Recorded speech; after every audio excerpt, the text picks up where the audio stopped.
Menelik II stands as a colossal figure in Ethiopian history.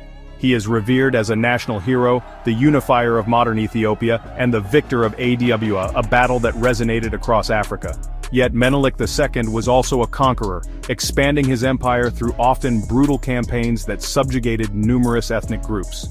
This duality, the hero and the conqueror, makes him one of Africa's most complex and fascinating historical figures.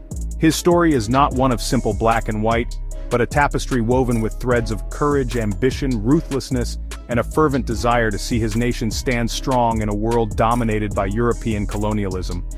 Menelik's reign saw the modernization of Ethiopia, the establishment of its current capital, Addis Ababa, and the introduction of modern technologies. He played a dangerous game on the world stage, negotiating with foreign powers while never relinquishing Ethiopia's sovereignty. He was a shrewd diplomat and a cunning strategist, qualities that allowed him to safeguard Ethiopia's independence during the scramble for Africa when other nations faltered and fell under European rule. Understanding Menelik II requires understanding this intricate blend of achievement and oppression, of defense and aggression, that ultimately shaped his legacy and continues to shape Ethiopia today. Born in 1844 as Saleh Mariam in Ankober Shewa, Menelik's early life was marked by both privilege and hardship. His father, Haile Melekot, was the king of Shewa, a powerful kingdom in the Ethiopian highlands. This lineage imbued in young Menelik a strong sense of destiny and ambition. However, tragedy struck when Menelik was only 12 years old. His father died, and his kingdom was conquered by the ambitious Emperor Tewodros II. Menelik, along with other nobles' children, was taken captive to Tewodros's mountain fortress of Magdala. This period of captivity proved to be a formative experience for the young prince. He witnessed firsthand the brutality and instability that often plagued Ethiopian rulers. He observed Tewodros's strength and his tyranny, learning valuable lessons in both leadership and the dangers of unchecked ambition. Despite the hardship, Menelik used his time in captivity to forge alliances and cultivate his political acumen. He befriended Tewodros's son, learning the intricacies of Amharic courtly life and gaining valuable insights into the workings of power. This period of enforced observation would prove invaluable in the years to come as Menelik charted his own path to power. In 1865, after almost a decade of captivity, Menelik saw an opportunity for escape. As Tewodros's reign grew increasingly erratic and his grip on power weakened, Menelik seized a moment of chaos and fled Magdala.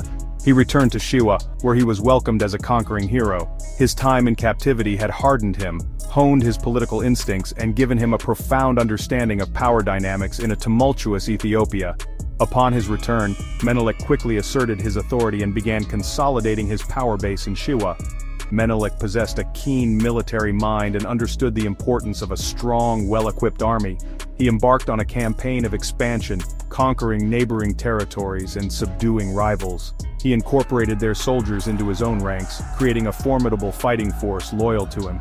Menelik also recognized the importance of modern weaponry. He established diplomatic relations with European powers, securing access to firearms and artillery, which gave him a significant advantage over his rivals. Through a combination of military prowess, strategic alliances, and shrewd diplomacy, Menelik gradually brought most of Ethiopia under his control, paving the way for his ascension to the imperial throne in 1889.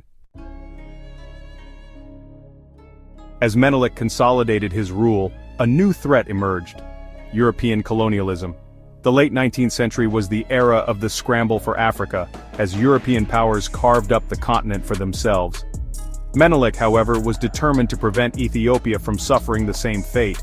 He understood that European powers, particularly Italy, had their sights set on Ethiopia. His response was a masterclass in strategic diplomacy and military preparedness. Menelik skillfully played the European powers against each other. He signed treaties with Italy, France, and Russia, carefully leveraging their competing interests to Ethiopia's advantage. He secured recognition of Ethiopia's borders and sovereignty, effectively using diplomacy as a shield against outright colonization. However, Menelik was not naive about the Europeans' ultimate intentions. He knew that treaties alone would not guarantee Ethiopia's independence. He understood that strength ultimately resided in military might. He continued to modernize his army, importing weapons and training his soldiers in modern warfare tactics, preparing them for the inevitable clash with European ambitions. Section 5. The Lion Roars. Triumph at the Battle of Adwa. The clash came in 1896 when Italy, feeling emboldened and misled by ambiguous wording in a treaty, attempted to subjugate Ethiopia. Italian forces marched into Ethiopian territory, confident in their superior weaponry and underestimating the resolve of Menelik and his army. They would soon learn their miscalculation.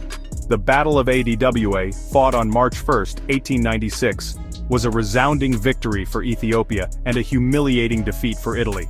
Menelik, with a force of over 100,000 warriors, decisively routed the Italian army, showcasing superior tactics and the unwavering courage of his soldiers. The victory at Adwa resonated far beyond Ethiopia's borders. It was a watershed moment in the history of Africa, the first time a black African nation had decisively defeated a European colonial power in open battle. The victory shattered the myth of European invincibility and served as a beacon of hope for anti-colonial movements across the continent. Adwa cemented Menelik's status as a national hero, a symbol of African resistance against European imperialism, and a leader who had secured his nation's place on the world stage. Section 6. Shadows of Greatness, Conquest and Subjugation in the South. Even as he repelled foreign threats, Menelik embarked on a series of military campaigns to consolidate his rule within Ethiopia. He sought to expand his empire's borders, bringing vast territories in the south and east under his control.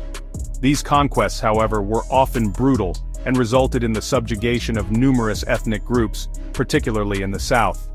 Menelik's armies, equipped with modern weapons, overwhelmed their adversaries, often employing scorched-earth tactics that devastated the land and its people. Menelik's expansionist policies were driven by a complex interplay of factors.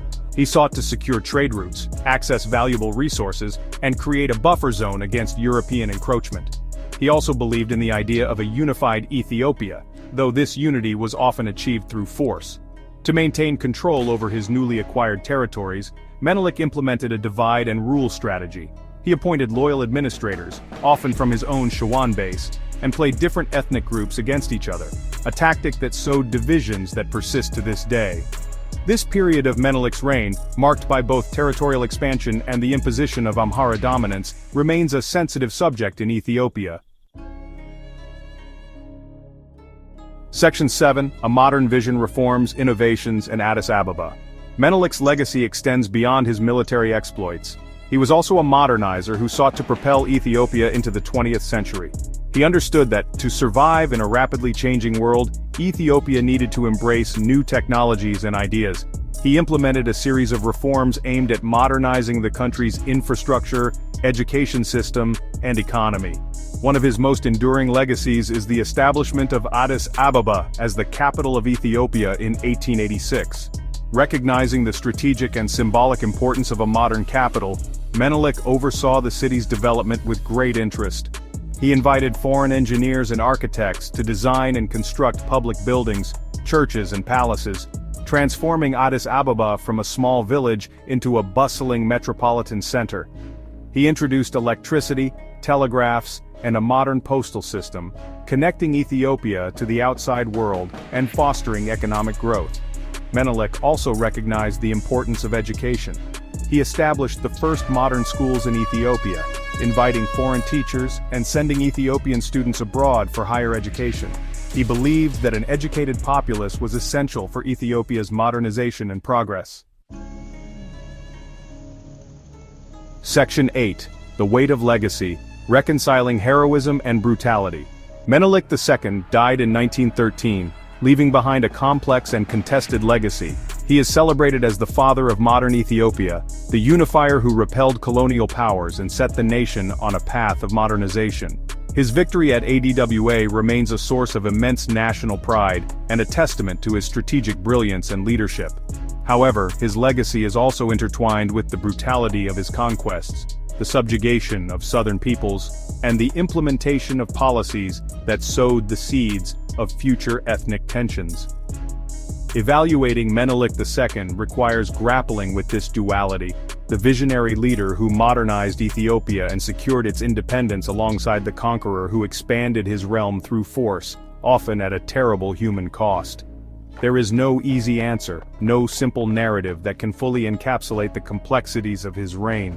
His legacy continues to be debated and dissected by historians and Ethiopians alike. Some argue that his brutality was a necessary evil, the price of unification and survival in a relentlessly competitive world. Others contend that his conquests and policies of assimilation sowed the seeds of future conflicts and ethnic tensions that continue to plague Ethiopia. Section 9. Menelik's Enduring Significance, a Legacy of Pride and Pain. Over a century after his death, Menelik II remains a towering figure in Ethiopian history. His image adorns statues, banknotes, and school textbooks. His name is invoked with reverence and pride by many Ethiopians. He is a symbol of resistance, of African agency in the face of European colonialism, a reminder that Ethiopia, unlike much of the continent, was never fully colonized. Yet his legacy is not one of uncritical adulation. There is a growing recognition of the darker aspects of his rule, the violence of his conquests, and the lasting consequences of his policies, particularly in the south. Understanding Menelik II, therefore, requires nuance, a willingness to engage with both the triumphs and the tragedies of his reign.